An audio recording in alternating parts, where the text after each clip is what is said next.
This is the bonus section podcast, episode number 44. Never rely on only your instincts. Are you the type of person that knows you were meant for something greater in this lifetime and that somewhere inside of you, there's just this bigger version of yourself trying to break free? But in spite of all your self-development, you just can't seem to find a way up and out. Well, then you're definitely in the right place. I'm Danny Griffin, the founder of the bonus section and the host of this podcast, and a person just like you trying to learn how to live the most fulfilling life possible.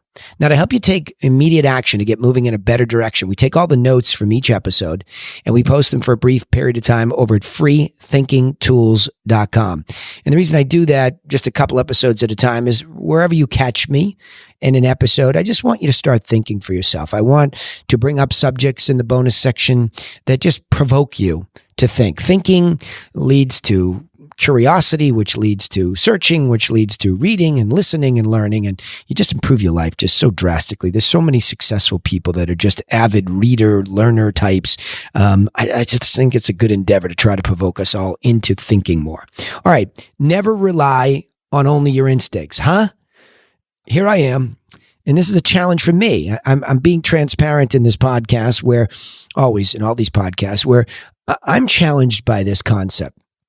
Because I'll never forget one of the first job offers I ever got down on Wall Street before I decided that that wasn't for me. I met the greatest guy in the world, and he was just a super. I probably missed out on a pretty good mentor there, but we had a great conversation going about the analytics of the business and that side of it, and why did I want to get into it, and my background. And then I went around and met with a couple analysts, and I came back. And he asked me a simple question. He said, "Do you believe in intuition?" I said, "Absolutely. I think it's everything. I think it's the guiding light. I think we have to rely on it to figure our way around things. And we have to go with our gut a lot of the time." And he said, "Well, you can sit back and relax because you're hired." And I get the chills just thinking about that moment. But here I am many, many years later, and I'm listening to the 48 Laws of Power by Robert Greene. And there's something in there about power that says never rely on your instincts. And so it collides directly into my belief system. And I liked it because I like to challenge my belief system. I like new perspective. I like to see the other side of things. And I know it sounds like a funky book. I mean, you've seen it. Trust me. If you've gone into Barnes & Noble and it's a bestseller, 48 Laws of Power. Who doesn't want power, right? In some sense or fashion, we want control over our lives. So I want to know about it myself. I'm doing a lot of studying about the use of power for benevolence versus malevolence. Good guys, bad guys, right? I'm curious. How does it get used? And can the good guy win? Can you have a really benevolent endeavor in business and in life, and can you win? And so I think a lot of us that are emotional, and you see it with politics too, that really stirs it up. There are so many people that really genuinely want that platform to be for benevolence, and they get very instinctual, and they get very intuitive, and they get very emotional. So I guess the first thing when you say never rely on your instincts or your intuition is that's the first point is that's a tough pill to swallow for an intuitive. And I'm one of those, as I just said. So that's a tough pill to swallow. Never rely on your instincts. What do you mean? I mean, that's the way I've gotten through my life, haven't I? Well, not so fast. I don't know that it is the way that I've gotten through my life. It has helped, but it made me wonder, how many times have I relied on my intuitive sense or my intuition, and maybe I was wrong? Maybe that wasn't the best path for me to take. Maybe that wasn't the best action. Maybe I just flat out misunderstood what was happening. And that's the second point here, which I want to get into quickly. Instincts and intuition can be driven by or sparked by emotions. And emotions can cause fact blindness. Let me say that again. Instincts and intuition can be driven or sparked up by our emotions. And our emotions can cause fact blindness. In Robert Cialdini's book, Influence, there's, I guess, a reference to the Law of Corroboration. Cialdini's book is a very simple book on influence, by the way. I recommend that you all go listen to or read that. Cialdini is Cialdini. I'm a big fan of that book because what it brought to me was fact. that, and there's another book, Predictably Irrational. Sorry, the author, I can't remember, but I've read both. And this concept of us being predictably irrational, a little scary. Meaning we are following these patterns of behavior. I think in Cialdini's book, the term is click whir, whatever he does. Something clicks us and off we go in a certain direction.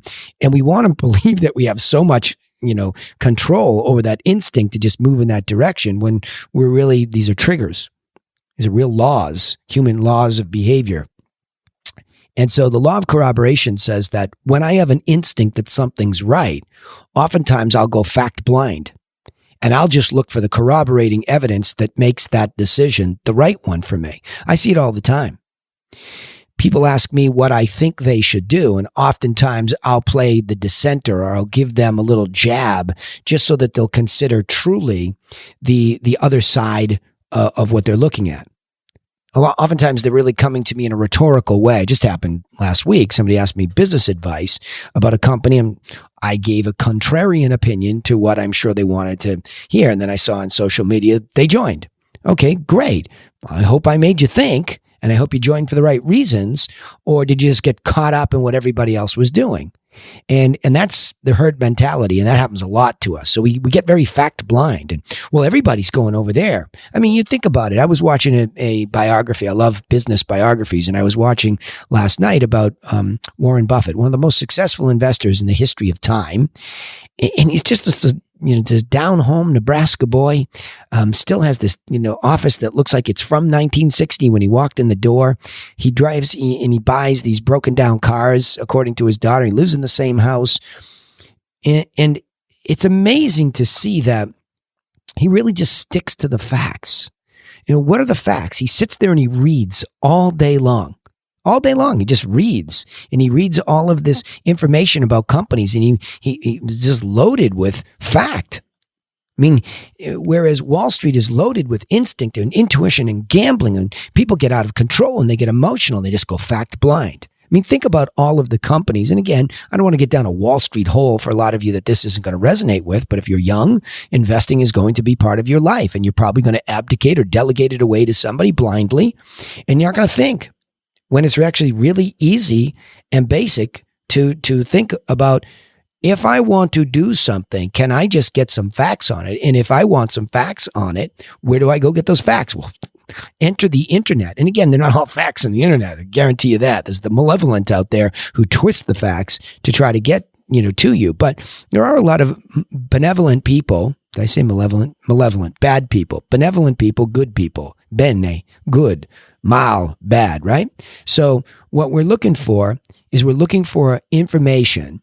And we can use that instinct, by the way. See, I'm going to get into this in the end about the balance, but you can use your instinct and intuition to sense something's not right. But that should not cause fact blindness. Oh, I'm not reading this. Read the stuff that's manipulative and see what it says. There are probably some shreds of truth in there that are being twisted. Be curious like that. I am very curious. I don't mind going into the lion's den to see what the lion is, spewing. I mean, it makes me stronger. It makes me harder to sway. It makes me more fact driven. And I learn to not be fact blind. But the third point here, let's get into this. In this world of malevolence, the benevolent need a strategy to avoid a naive failure.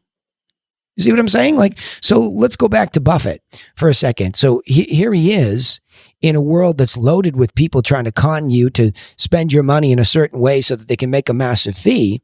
And here's a guy that's actually doing his homework, and he's never fallen prey to all of this. I mean, we're talking about the wolf's den. We're talking about Wall Street. We're talking about, massive amounts of money being moved around. And I mean, you have some monsters in that business. And here's this little farm boy down in Nebraska just getting it done. And he's benevolent. I mean, I'm not saying he's perfect. Come on. I mean, nobody is, but you get my point. I'm just trying to juxtapose that the guy has a strategy, that there's no cell phone, there's no computer in his office. He just sits there and he reads. Charlie Munger, his 90-something old partner, as of the recording here, they just sit there and they read. So there's no naive failure. They don't fall for something, right? And they're benevolent. Just a couple of guys that don't have, some major vice that makes them a couple of weirdos. They're just doing their thing and there's no naive failure. In fact, it's the opposite. It's extraordinarily high levels of achievement. I mean, extraordinary. And it's all basic and it's all low tech. So that tells you that in this world of instinct and emotion, they don't even get caught up in it. In fact, they won't even expose themselves to it. They'll shut down a lot of that just so that they can come up with their own strategy that they've never really strayed from. I mean, have they made some mistakes? Sure. But have they been there when the malevolent cause a mess? Yeah. Go back and look at the recession. Look at some of the moves that they made during the recession. Ooh, man, did they make some money for their investors simply because they were ready and they weren't caught up in it and they weren't fact blind at all. So lastly here, we want to talk about this. So here we have this concept of power. And don't make power a bad word, okay? You need some power in your life, your own life. You need power over your own misgivings, your own faults, so you don't take advantage of yourself, so that you live a better life. So power is not an ugly word, right? But what I'm learning is that true power comes from balancing instinct and fact. I think that's where I see it the most. There's that animal brain that senses danger. That's a very legitimate thing. I mean, it's the survival mechanism that we have. So we're not going to rely just on the instinct, though, because our instinct gives us a sense of something. But if we then don't back it up with fact, and I get it, in an emergency or in an attack, you're going to have to go with what you think you're going with, right? That's what's going to happen, right? But for the most part, there is always time to take a beat and just say, do the facts corroborate what my instinct tells me to do? Do the facts corroborate what my instinct tells me to do? One more time. Do the facts corroborate what my instinct is telling me to do? There's a beat. And what's happening is we're looking for such instant gratification that we won't do the reading anymore. We won't do the studying. Or instead of going to the little white box to try to root around and find some fact on the internet, we'd rather be off on some social media platform doing nothingness. And then we'll just say, well, this happened or that was, no, you didn't do your homework, folks. You didn't go check the facts to see if your instinct was right. And by not doing any of that, you're losing out to the lack of self-discipline. It creates this discipline. As I sit here and I record this podcast, it's the third one in a block of time of about two hours. That's it. To sit there to write this, I have a system that I have. I have the thought of the week. I stay inside the guidelines of the formula. I come in here and I'm recording this on a Sunday where a lot of people don't have the discipline to knock something out like this. And I'm just going in there. And the fact is I either did it or I didn't. And my instinct tells me that if I do it week after week after week, somebody's benefiting. Somebody's getting something from this. Keep doing it because it is the only way to be benevolent and give what I know to the world for now. Right? So I balance that my instinct is this is the benevolent right thing to do. And the fact is that I see the views. I see the comments. I see things happening. So I do know that this medium is worth it. Right? See, that's an example of it. I could give you hundreds of examples, especially when you're in a high anxiety state and your instinct is telling me this isn't for me. I hear that a lot. When failure has its grip on somebody's throat, this isn't for me. I have heard that actually about 3 or 4 times this week alone. It's not for me. I decided it's not for me. So is that your instinct telling you that this is truly something you didn't love? How'd you get this far in the first place? Why are you trying to do this thing in the first place? What inside you moved you? There's probably a passion inside there. There's probably a dream inside there. But the minute that your instinct tells you, oh boy, that's a lot of work. Oh, that didn't go right. Or I couldn't get beyond that audition or that test or this thing or whatever. Well, this isn't for me. Well, wait a minute. Wait a minute. What's the fact of the matter? Look at the fact of the matter. Do you need to study harder for the test? Right? Do you need to practice for the audition? Do you need to practice more for the sport? Do you need to read more books? Listen to more audiobooks? Listen to some experts on YouTube? Those are facts. Don't go blind to them. All right, let me summarize this. It's a kind of a tough subject for me and for a lot of you, I'm sure. It's kind of tough to get my hands on it. A little slippery here, but I'm going to give a summary here and see if we can't clear this up. Never rely, and by the way, the title of this originally was Never Rely on Your Instincts. That was just to provoke you into listening to me, but never rely only on your instincts. Okay? Because that's just the animal brain saying, run, saber-toothed tiger. And here are the points why. Although when I say that, especially for me, I'm you, that's a tough pill to swallow for an intuitive like me and you, if you are. Because intuition is very important to me and it's been a guiding light, but it makes me think, has it led me astray a couple times because I didn't know what I didn't know? And the reason is number 2, because instincts can be driven by emotion and cause fact blindness. It's the facts, Jack. You got to look in for the facts. Fact, fact, fact. And that's hard. And that's a hard thing to find these days in a world that's filled with trickery, but you got to keep looking. 3, in a world of malevolence, bad guys, bad gals, the benevolent, the good guy, the good gal, need a strategy to avoid a naive failure. You can't just go out there as a benevolent on your instincts and be naive that you're going to change the world. You need a strategy because you're in the wolf's den, right? Think about Warren Buffett. And the last fact is true power actually comes from balancing your instinct and fact. Back it up with the fact, but trust your instinct that something needs studying, at least that. Don't take immediate blind action on your instinct and your intuition. Let that be the precursor to study, okay? All right, I'll summarize it this way. Intuition and instinct are very powerful onboard programs that we all have that help us avoid pitfalls or the saber-toothed tiger. And they help us achieve a successful outcome much of the time. However, beware that our instincts may be very wrong because they are derived from what we know and not necessarily based on all the facts of what we don't know. Therefore, it's best to listen to our instincts, but even better to consider the facts as well and see if they support those instincts. All right, remember, you can take immediate action to get moving in a better direction for your life. Right? Your life. There's a big subject here at the bonus section because we take all the notes from each episode and post them at freethinkingtools.com. Freethinkingtools.com. It's just a summary. I have a writer sit there, listen to these things, transcribe them, and put some notes out there for you so that you can download them, take them to the coffee shop as they start to open back up with this pandemic as I'm recording this. Find a quiet spot in your house, whatever. Think, please think. Let it provoke you to become a lifelong learner. That's a real big endeavor here. Also, don't forget, you can subscribe to this podcast on iTunes, Spotify, or wherever you listen, or find us on any of our social media channels for the bonus section so that you don't miss out anytime we upload an episode. And right now I'm doing them weekly, so there'll be a rhythm there. You can look for one of these once a week, and hopefully that'll get you working on yourself.